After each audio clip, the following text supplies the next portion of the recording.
Bonjour, voici l'analyse technique du CAC 40 pour la journée du mercredi 30 juin 2010 sur le site boursicoté.com. Aujourd'hui, nous avons eu une bougie d'hésitation sous la forme d'un doji à un tout petit corps. Nous sommes venus ouvrir à 3448 points en hausse pour marquer un plus bas à 3408,55, un plus haut à 3470,69 pour finalement venir clôturer à 3442,89, donc à un peu plus de 5 points de l'ouverture, donc 5 points plus bas, ce qui nous fait une variation de plus 0,29%. On a gagné quasiment une dizaine de points. Ce que nous pouvons dire sur cette séance, c'est que on continue à marquer des plus bas de plus en plus bas et des plus hauts de plus en plus bas aussi, donc la dynamique baissière est toujours en cours.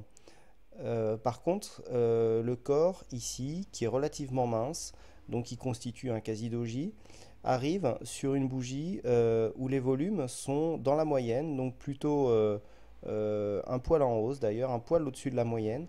Donc on peut dire que c'est une séance qui a connu des volumes relativement normaux et une petite variation s'explique par le fait que beaucoup de titres ont changé de main et que donc les investisseurs sont peut-être en train de se replacer sur le marché en cas de retournement. Donc pour l'instant, une dynamique baissière donc, qui s'essouffle ici sur ce doji, ça peut être aussi une petite consolidation de cette tendance. Donc on pourrait aussi très bien repartir à la baisse. De toute façon, c'est toujours ici la zone des 3350 que j'ai en point de mire, qui est donc les 100% de retracement de Fibo de la séance haussière que nous avons eue ici. Si l'on considère ici le support haussier que je vous signalais hier, on voit ici qu'il a bien été attaqué aujourd'hui, mais qu'il a été préservé en clôture. Idem pour la résistance ici de 3450. Les cours en ouverture et en clôture sont venus ici essayer de faire changer la tendance, mais il y a un échec des deux côtés, c'est-à-dire il y a eu un échec à la baisse, mais il y a eu aussi un échec à la hausse. Donc voilà ce que l'on peut dire sur cette séance. Au niveau des volumes, ici, on constate bien que les volumes sont dans la moyenne. Le MACD est toujours sur son signal baissier, mais maintenant les histogrammes sont rouges, donc il va falloir surveiller le retournement.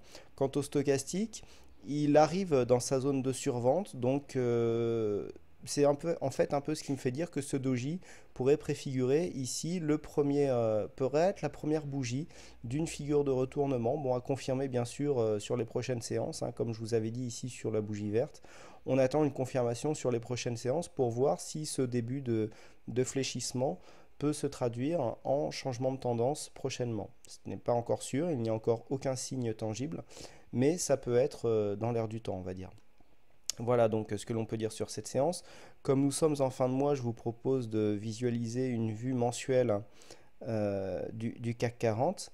Voilà, donc en mensuel, on constate ici que la bougie qui avait été très baissière le mois dernier, ici, l'est un peu moins. C'est-à-dire, on ne vient pas marquer de nouveau plus bas, on a un corps relativement plus petit, des volumes au-dessus de la moyenne, mais en baisse par rapport au précédent. Donc, on aurait un léger affaiblissement de la tendance baissière que nous avons eue ici.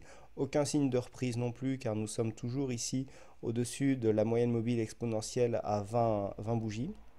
Donc le plus haut ici est venu se caler juste sur cette moyenne mobile. Il n'y a pour l'instant aucun signe de reprise, mais on va dire un affaiblissement de la chute des cours qui pourrait voir une stabilisation arriver, voire même un retournement.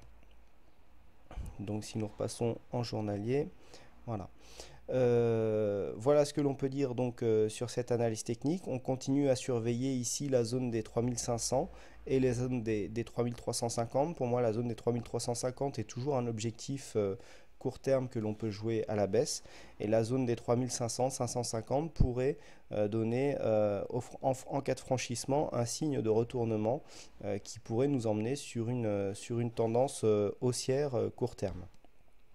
Par rapport à ce qui a été discuté ces derniers jours sur le chat, bon, je n'ai pas préparé de vue intraday, mais nous avons eu aujourd'hui des mouvements très violents hein, de quelques dizaines de points en quelques secondes. Ben, je réitère mes conseils que je vous donne en général sur le chat en vous disant que l'emploi des stops dans le cas de dans le cas d'utilisation de produits à fort effet de levier, se révèle indispensable car même en cas de sortie manuelle, les réflexes font que on perd toujours quelques dizaines de points dans la bataille, alors que l'emploi du stop est bien souvent direct et passe donc beaucoup plus vite car effectué par une machine. Vous pouvez voir toujours ces conseils donc en venant visiter le chat, hein. Les conseils sont donnés à titre gratuit à ceux qui le demandent. Vous pouvez aussi vous abonner au compte Twitter du site boursicoté.com pour être tenu au courant des mises à jour des vidéos du site tous les soirs en temps réel et pour être au courant aussi de certaines mises à jour du site quand je le transmets sur le compte Twitter. Voilà, merci à toutes et à tous pour votre attention et votre fidélité. Je vous souhaite à toutes et à tous une bonne soirée et à demain.